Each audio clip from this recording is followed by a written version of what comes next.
Come on in, have a seat. Welcome back. Hey boo, how you doing? And if you're new here, my name is Carolyn Gray. Welcome to my channel. I typically post videos on Tuesdays and Fridays, and I cover all things fashion and living here in New York City. Your girl gets busy, but today we are covering some of the fashion shows from New York Fashion Week. I know it's already London Fashion Week. The girls are hitting up Milan as we speak, getting settled, ready for those shows.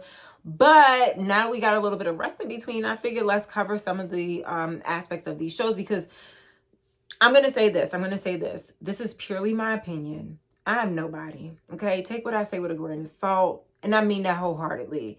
I'm not trying to ruffle any feathers. I'm probably not going to be invited to some of these shows in the future when I do get to a certain level, but that's okay. I'm just sharing my opinion. And at the end of the day, I do have 2 degrees in fashion. I am certified in styling by Vogue standards, but that's my credentials. That's it. And this is my point of view.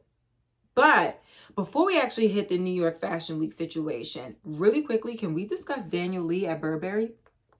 So he debuted his first collection with Burberry, and I must say, at first I was like, a lot of heavy styling. It looks pretty dark, but then again, it is fall, right? But I did notice a few things. He took some of the heritage logos and plaid configurations and definitely blew them up. Like, it looks like he really wanted to pay homage to that.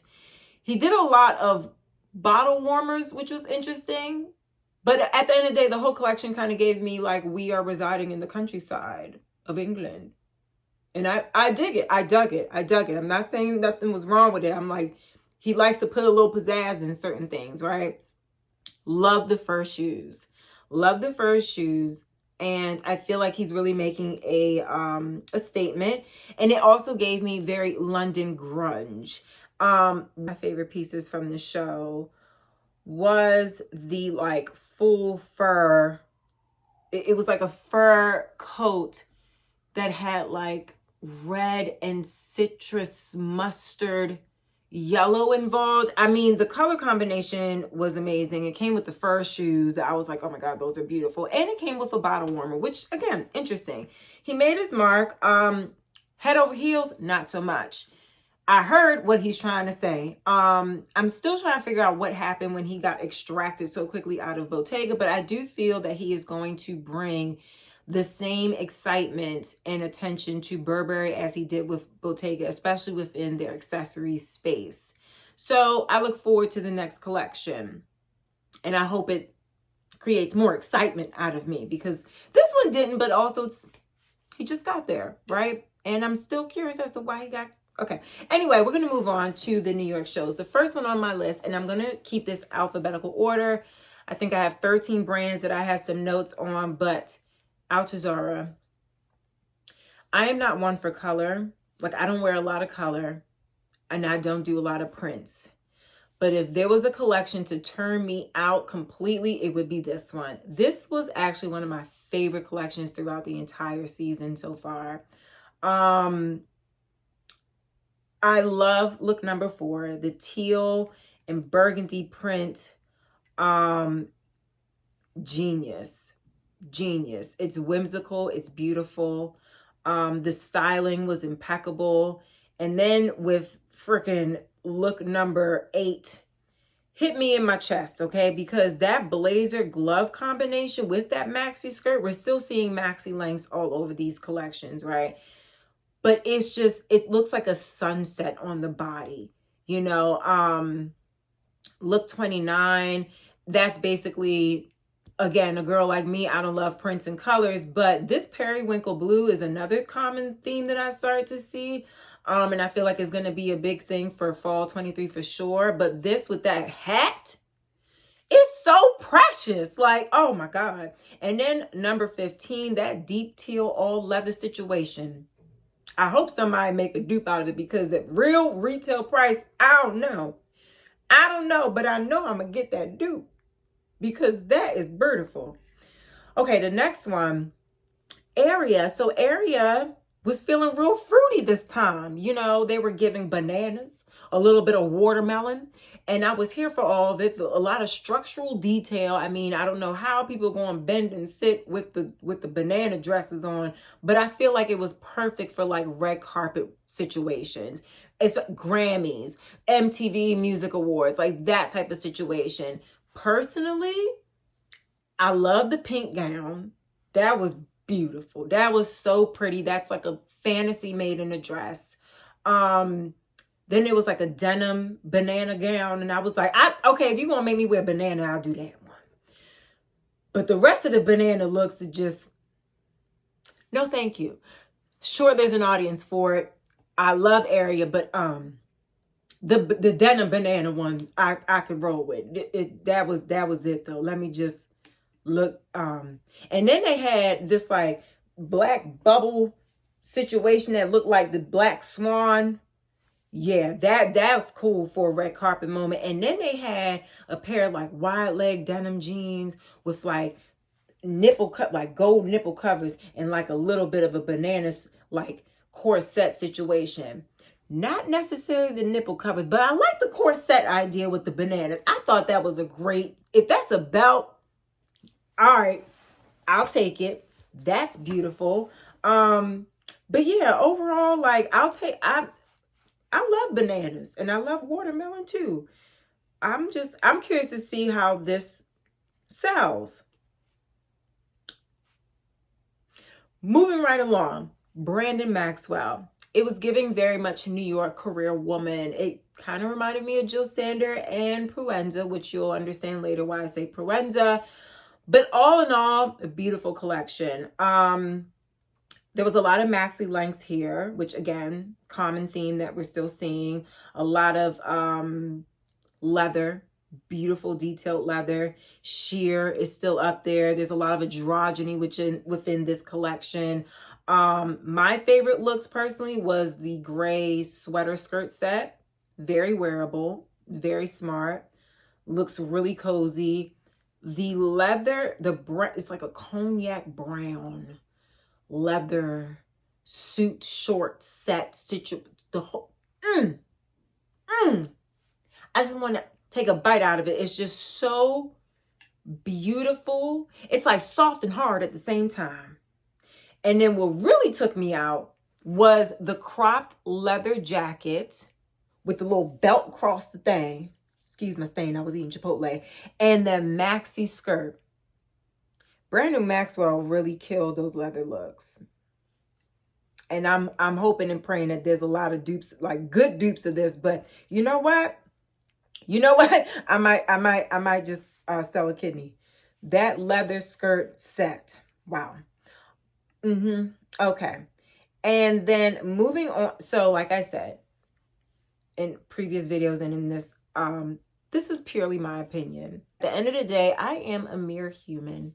Okay, these are my opinions. Take it with a grain of salt. If it tinges at you a little bit, I don't mean no harm. This is just my perspective, the things that I saw and what I processed, and this is where I'm at with it. Coach, it was giving daily wear. It was getting good leather because that's what they're known for. So of course, they did not slip and fall on that situation. It was kind of giving me some 70s street style. Great diversity. They did include some body inclusivity, which a lot of brands did not this time. And it was super diverse. Like I was feeling that. But the styling for the first half of that collection mostly was super distracting. It was very heavy looking footwear. Like I get where they were going, but they could have used a couple of like sleeker options. Some of the handbag situations, I wasn't understanding it and feeling it. It was taking away from the actual pieces. But at the end of the day, it is an accessories focused brand. So I get it. But the footwear looked, I wouldn't buy it. It looked worn, and I guess that's what they were going for, but it wasn't the good looking kind of worn. I don't know. But I will say, look 36, one of my favorites. Because the styling all together, that brown and blue, it's something about brown and blue, like literally, obviously I kept these. Yes, I did. And I started wearing them, but the brown and that blue, I feel like we're going to see a lot of that upcoming seasons. What other? The full gold look. I like that it was 2 tones of gold with that red, the burgundy tote. Really love that. And I told y'all, there's something about a sturdy looking leather tote bag. It does something to me. It just is very clean looking. It's kind of masculine, but it carries all your stuff. So it just makes sense. But yeah, I just wasn't feeling it. The boots were doofy and it was just turning me off and it was distracting me from everything else. So hopefully they have a couple of other alternatives to choose from coming this fall that they did not preview, but I didn't like it like that, like I thought I was going to. Because Coach be doing the things with their fashions, honestly, but people just be sleeping on them. The next one, Dion Lee. Dion Lee always gives me that Mad Max in the desert. I am woman, hear me roar of my mesh with my crochet. He did it again. Love the vibes per usual. He was a little late to one of the trends. I think it was look number 7. Where's my notes? Yes, look number 7 was the no pants illusion type of thing, kind of adopting that style. Didn't love that for him. I wanted him to take that off. Another thing that I noticed that there was also like a styling issue within this collection too, which was kind of distracting. The pieces by themselves look beautiful. Some looks could have been swapped out with other. For instance, number 18, that top could have been paired with the bottoms in look 24. You see what I'm saying? What I'm saying, like there was a lot going on in every look. However, they were beautiful pieces. 42 was a winner for me. Again, it's the light periwinkle. I'm just looking at the photos here. That periwinkle blue purple situation. It's really beautiful. It's really dreamy. I think that's going to be a really, like, that dress is going to sell out for sure. But yeah, I felt like there was a lot of clashing within the styling of this particular show. So Now, I don't know if y'all going to like what I got to say about the next brand. And I don't even know if I'm pronouncing it right, and I'm probably going to get dragged for this, but I would really love for this brand to dig deeper. I know that it went through some transitions and some separations. It is woman-owned, POC, et ox. We could dig deeper. Also, the styling made the presentation look like it was about the accessories. It looked like it was about the shoes. It looked like it was about the sunglasses. Only look number 5 was exciting in any way. But this entire collection, she could have just dug a little bit deeper. The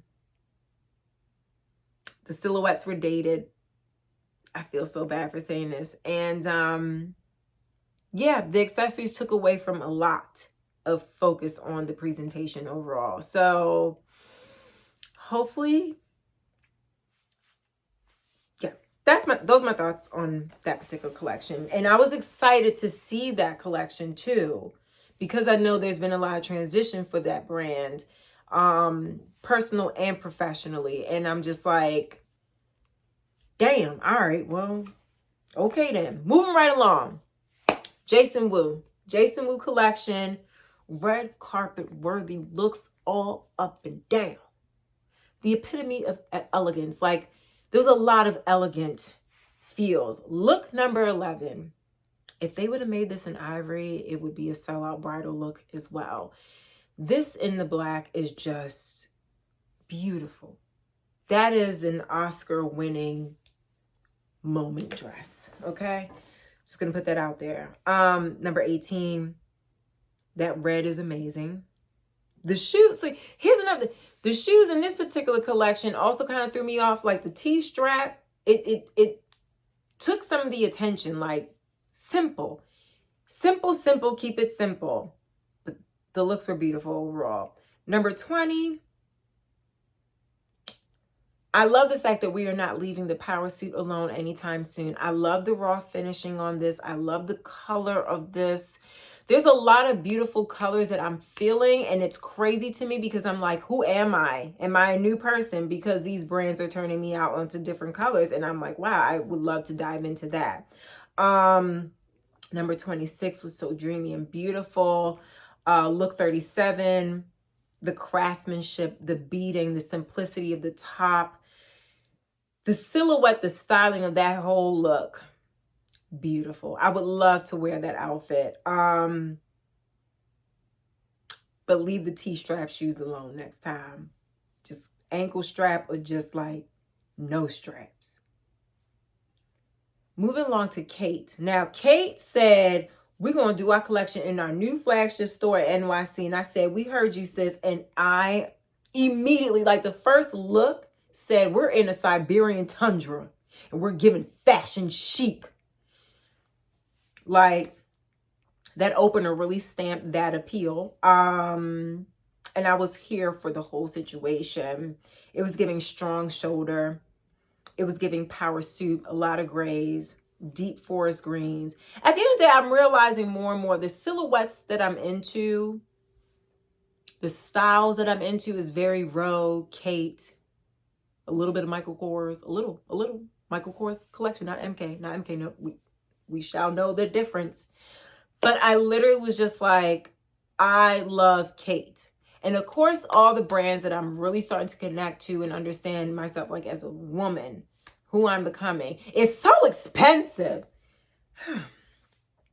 That's why I'm gonna work hard. My purse says, girl, my heart and mind says, oh my God. But then my purse is like, for what? Don't even look at that store. Okay.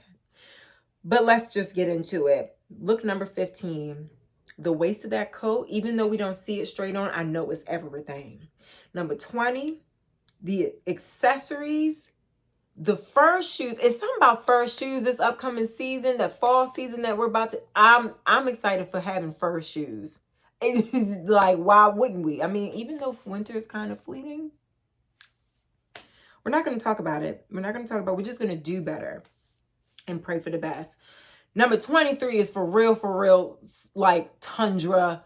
Those furry pants, I love. It's like, girl, you doing too much and I'm here for all of it. Give me all of it. I love those fur pants. And they made them in a deep forest green. Look 26. The green is earthing and it's everything. Like that coat. Oh my God. If you wanted to know what, if there was one coat that I could ever have, it would be that. And then number 38, bitch, that blazer said, I am boss.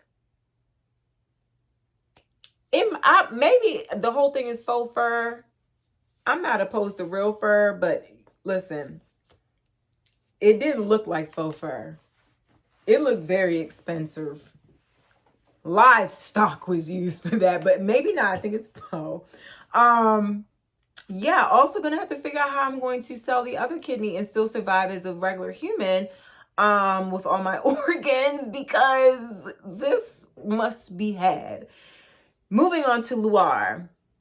Very strong opener, especially 1 through 3. Beautiful colors, beautiful silhouette, strong shoulders, strong statements. The coats were overall coating in this entire collection. The funny thing is I actually didn't notice a lot of the bags. But look number 19, I love that bag. You could put that look in my closet. I appreciate that. But lost me at looks not at number 9. Like after some of the looks after number 9, I was like, that's all right. That's not for me. That's what that is. It's just not for me. But 1 through 3 I loved. And number 19 definitely resonated with me. Thank you very much. Michael Kors. Uncle Kors. You know, I feel like I wonder, does he own the copyright or something? So there's a very particular Michael Kors beige. And I wonder if that's his beige, because it's very particular to him. But, you know, he's always giving us American Woman. He's always giving us high-end career. Gave me a little bit of Basic Instinct, number 1. Love the fashions there. And there was some there. He did add on some like crystal necklaces and stuff, and I like those. I appreciated those, but I do hope proceeds go to the places that they took those from. And I love the belts within this as well. I felt like this was very 90s catalog shopping. Like, I love these looks that he was giving. Number 6 gave me a little bit of Ralph, but that's okay. I'm sure they're fine with that. Number 26, that cheetah, was everything. Very powerful look. Number 53, I like that look too. He had like 66 looks, I think. It's a lot. It was a lot to go through. But overall, Michael Kors was Michael Korsing, and it did what it needed to do. I love his collection. It's always been very strong. He's never skipped a beat. He's very particular, and I like that. I like when designers have an aesthetic that you know it's them and no one else. That's why I was a little disappointed with Brandon Maxwell with some of the pieces, because it reminded me of other brands or certain trends he kind of like made a twist to. It just wasn't hitting in the way that I would love for it to for him. But like I said, that's just my opinion, and take it with a grain of salt. Next was Proenza. Love Proenza. Look number 2 should have been on Chloe, because her first look, it was all right. It was cute. We was happy to see her, but she should have been wearing number 2. But maybe she just didn't want her chest out because she didn't want to catch a cold. But anyway, loved this whole collection. It was very much Proenza, New York, suiting, clean, minimalist, very effective, and just strong, okay? I loved how they had little peaks and big peaks of primary colors, like very strong yellows. They had some reds, they had some blues in it. I liked how they play with the primary colors, but it wasn't cheesy. Look number 25 was amazing. The red leather gown. Oh my God. Again, we're seeing a lot of maxi lengths going forward, but like having a maxi leather dress, yes. Yes. Love the all ivory look in number 7. That was beautiful. 37 gave what it was supposed to give because the illusion was there. I love the layers of all these things. And even though the material looked like it could be itchy, it still sparkles. So I loved it. If it itches, it's sparkly. And if it itches, it's fine. But whatever. Then the final look with the untucked collar and that blazer was the same from look number 2, but they didn't really want us to know that. That's all right. They just swapped the skirt out. That skirt and that white detail inside of it. It's the little things for me. It's the little things for me. And the way that they styled everything from head to toe just made perfect sense. It really did. It fed my soul. It fed my Virgo soul. There's a lot of black and white. There's a lot of good detail. Virgoism, yes, fed. Prable, grung. Overall, beautiful. I wasn't floored or wowed. Number 5 gave me daily funky wear. I love number 5. Look, number 5 was very me if I was gravitating to prints. And I feel like this fall, I might be that girl because there was a lot of prints throughout all these collections I'm like drooling over. But it was giving very instinctful, tribal, unexpected color combinations. It gave me whimsical, especially number 13 gave me whimsical. Beautiful red carpet moment or just special occasion dress, honestly. Number 15, I really love that color combo. Like really, like styled really well overall. Look number 19, I love green anything. So this was just fun, but it also just, he has a way with prints that are really appealing in a way that like Altuzura does as well, to me, in my opinion. But I love that green jacket. That was pretty cool. And number 31 was a beautiful gown as well. Still, like I said, it's not like flooring me, but it's beautiful. But then they had like some fringy beaded moments that was just like, what in the arts and crafts and hot glue gun is this? It was not working for me. But overall, beautiful collection, very funky. I would be interested in seeing like these pieces in person. So he does it well. He does it well. But them beaded fringe moments, I don't know. Moving on to Sergio Hudson. Now I had to mentally like check myself when I looked at this collection because he actually showed his spring 23 collection. After looking at everyone's fall collections, I had to pick myself out of that mindset and really view his collection as spring, as his branding. I'm going to say this right now. Them wigs looked crazy on the models. But I digress. I am not the audience for this particular collection, but let me tell you something. It was giving Clueless. It was giving Don't Tell the Mom the Babysitter's Dead. I loved the 90s, like the colorful 90s suiting. Robin Givens would have worn these pieces in Boomerang. Like it just, I love his structure, his detail. The end of the collection, I was like, where are we going? But we're definitely somewhere in Miami with these pieces, Sergio. We're definitely in Miami. And I just like the fact that he is really amazing when it comes to structured suiting for women. Power suits for sure. For me, number 8 came down blazing with that neon color. 23 could go in my closet. That's like a denim looking suit. That was good. But it's definitely giving me Miami Nights. And I look forward even more now to his fall collection because I know he knows coats. Like he just does coats so freaking well. But the wigs on the models, I kept looking at the line. That's not his fault though. That's not his fault. Somebody should have got fired though. Overall, those are my thoughts on some of the collections that really stuck out to me, that I was actually looking out for, that I was waiting to see what was coming down the runway with them.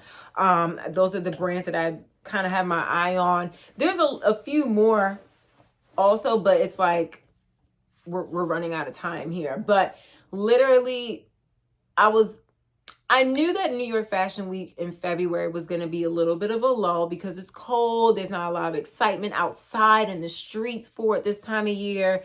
But I definitely was just like, okay, but it's fall collection, so it's going to be a hit. Like these collections are beautiful. Carolina Herrera was beautiful, but I didn't feel like I actually gravitated to a lot of the looks. So that's why I didn't really include it here. But I just feel like it set the tone for what we're going to see in the next coming weeks in London, Milan, and in Paris fashion weeks.